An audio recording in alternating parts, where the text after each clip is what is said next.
Hey guys, welcome to another video of Scent Saga. My name is Deep, and in this video, I wanted to talk about 3 perfumes from the house of Proust, which is basically this Indian perfume house based out of Hyderabad after testing their discovery kit, which had around 7 perfumes in them. Okay, so this was the first time that after trying a discovery set or an explorer's kit, which they're calling it, I went ahead and I reached out to the company and said, I love these perfumes. I want to highlight them on my channel. Can you send them to me? They basically send it to me, and that is the reason I'm able to make this video. But in case you want to try the Explorer kit to test all the perfumes out, this is how the Explorer kit looks.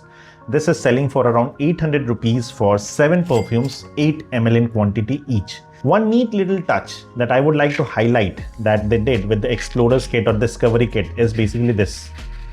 This is basically a testing tool that they're calling, which has got like some perfume strips in it, as well as some coffee beans in it to clear the palette. Now, this neat little touch was something that really caught my attention, and I was super impressed by it. So much so that I basically asked for the perfumes, not because of this testing kit, but because of the perfumes in general. Now, there's one perfume that is not in today's list, which is Amali Coast, which got a lot of hype and a lot of attention, because it's said to be a very good clone of Creed Aventus. But I have not included that perfume in today's video. The reason will be discussed by the end of it. The 3 perfumes that I loved from their house is going to be the topic of discussion for today. So without wasting any more time, I'll get started with the video. So the first perfume that I want to talk about is basically this one, Vanilla Velvet. Now, what is the reason I want to talk about Vanilla Velvet? One, this is one of the best Gourmand fragrance under the budget of 1600 that I have tried.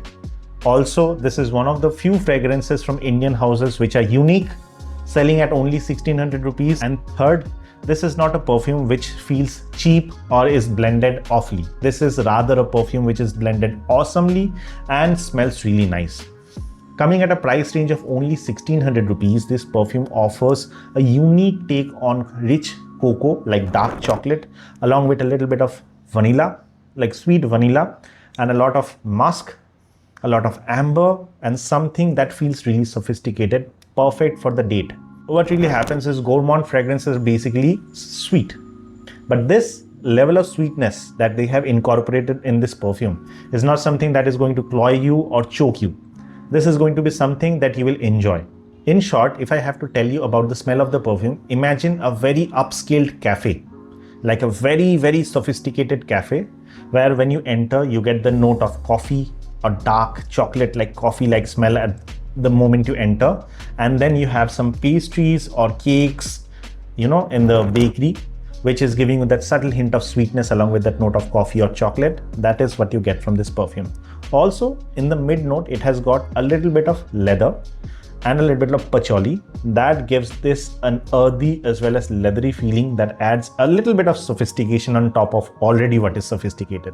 One thing that I forgot to tell you when I started this video is the way these perfumes are packed, like the 100 ml are packed. Basically, this comes in a box like this where the perfume sits right over here.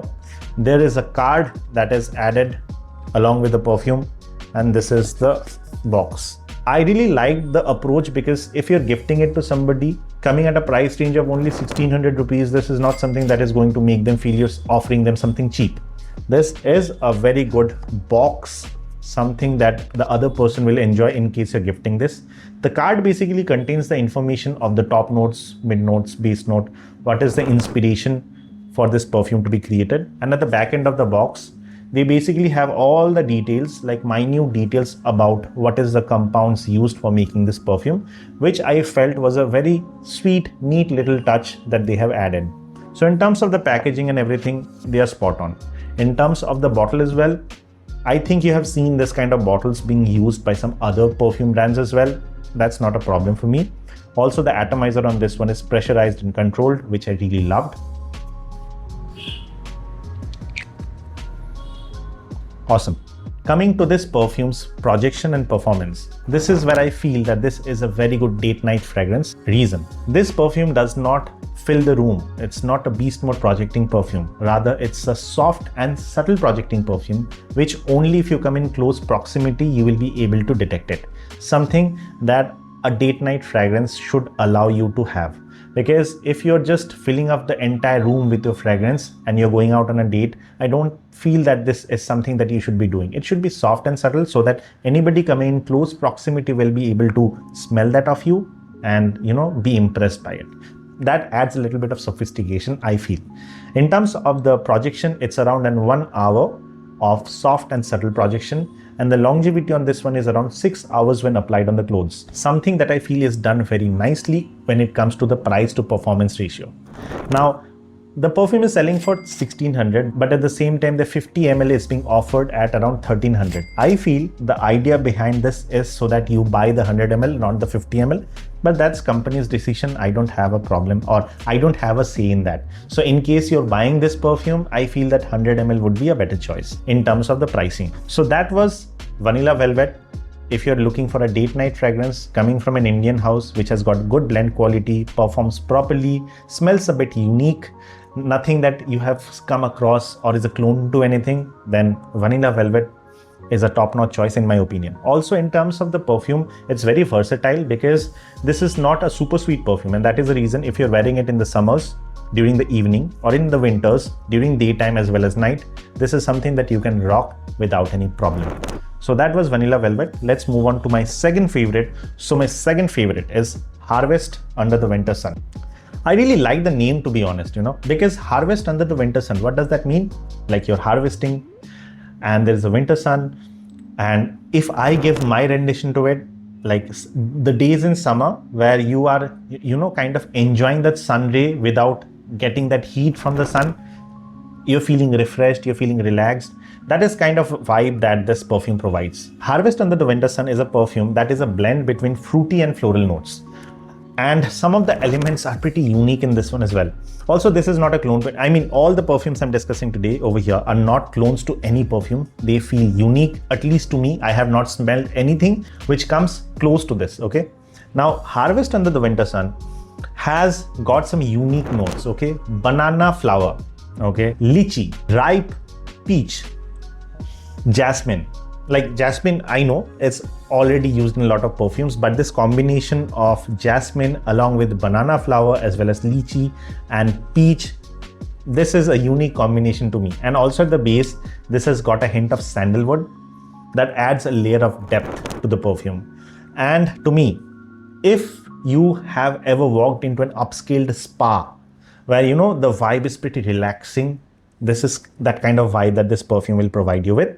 Also, the blend quality on this one is top notch as well. I didn't feel any alcoholic blast. The performance on this one is also decent, 6 hours of longevity, and the projection on this one is moderate. It's not soft, but rather moderate, and 1 hour of projection you're gonna get out of this.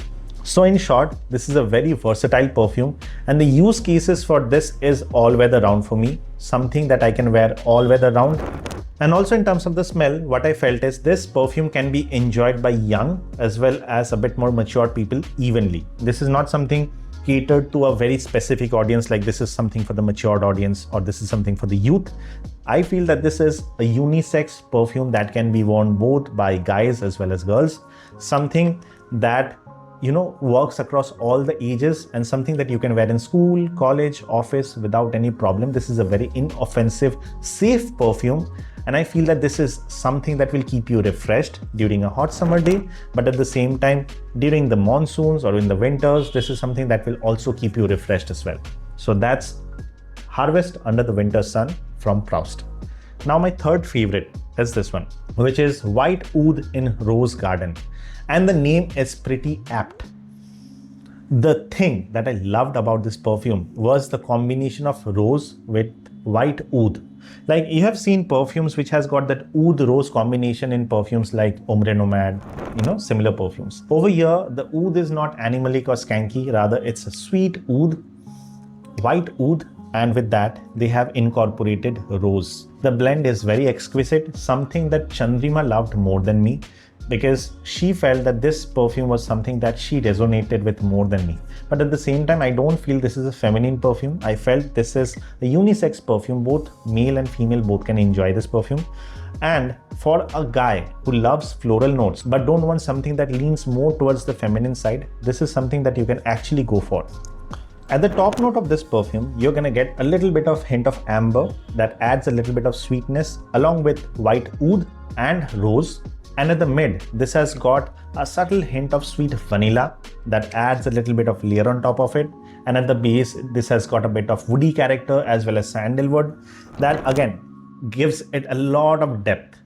Honestly, for me, this is something that I would suggest that if your partner loves rose and oud based combination but don't want something animalic or skanky, you can actually give them, be it your husband, be it your wife, be it your girlfriend or boyfriend, whatever. I think that they will enjoy it. Subjected to, they should love floral notes in a perfume. I felt that this perfume is a tad bit more sweeter, like that vanilla, that sandalwood, that amber makes this perfume a bit more sweeter than this one, which is Harvest Under the Winter Sun. And that is the reason, if you don't like super sweet perfumes, then in that case you might want to avoid this. However, I don't like sweet perfumes as well, but somehow this perfume didn't cloy me or choke me, and that is the reason I incorporated this in my list, because one, it felt unique, the blend was really top notch, and at the same time that entire combination of rose with white oud was something that really captivated me. And for that reason, this was my third preference from Proust. Now let's address that elephant in the room, why I have not talked about this one, which is Amalfi Coast. Now, the reason I didn't highlight this perfume from Proust is because one, although I did find this perfume to be close to the Creed Aventus lineup, but at the same time, I also felt that the performance on this one was not at par with the rest of the perfumes I discussed over here. Because the Amalfi Coast lasted only around 3.5 to 4 hours when I applied it on my clothes. Also, the projection was not that great in my opinion. And at the same time, I didn't want to just label this Proust as a perfume house, like a clone perfume house, because the only one perfume was a clone. The rest of the 6 perfumes were not. And I know this act was deliberate, because when you make a good clone for any perfume, you get a lot of push, you get a lot of hype. And that is how this entire brand will come into, the picture. But just highlighting that one perfume and eradicating that 6 awesome perfume was something that I really didn't want to do.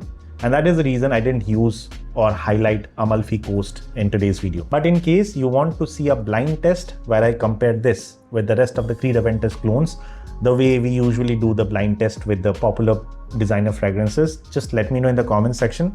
We can get that done at some point in time. So with that, I think that I have already talked about all the perfumes coming from Proust. In case you have any queries or concerns, do write back in the comment section, or you can reach out to me via Instagram, which is Scent Saga Online, and I will try and respond to all the comments or queries that come along my way. So this is Deep signing off. I'll see you on the next one very soon. Bye-bye.